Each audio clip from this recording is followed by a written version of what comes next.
Je m'appelle Marie-Claire.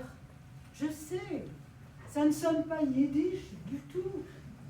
Et pourtant, je suis ashkénaze à 100%. Mes parents sont venus de Budapest. Mon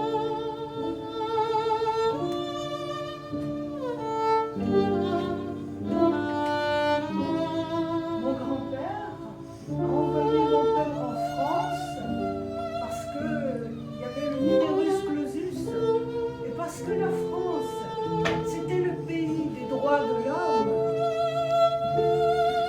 Quelques années plus tard, ma mère est venue à Paris en touriste.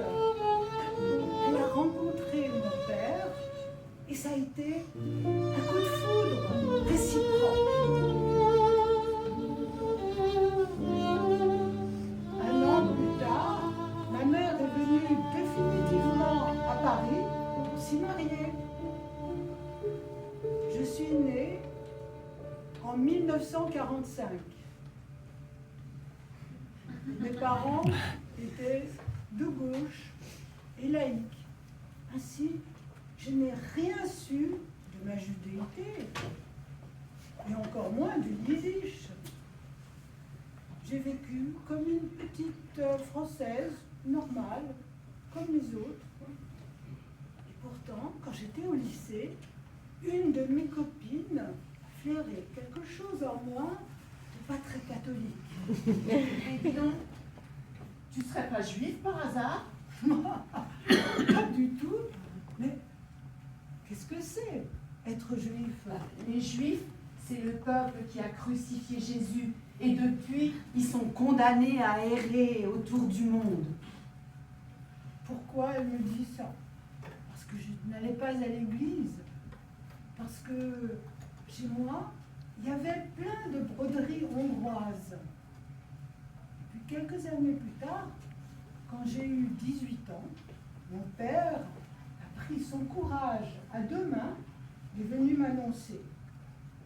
Marie-Claire, j'ai quelque chose de très important à te dire. Nous sommes juifs. Ah, je m'en doutais. Mais c'est à ce moment précis que j'ai pris conscience que j'appartenais au peuple qui avait vécu la Shoah. Et c'est peut-être pour ça que mes parents m'ont caché ma judéité, pour être comme tout le monde, pour me protéger. Et puis, tout à fait récemment, j'ai appris que ma grand-mère, juste avant de mourir, s'est mise à parler un flot de paroles, et ma tante, qui était à côté d'elle, ne comprenait pas un mot. Alors, quelle injustice, quelle angoisse.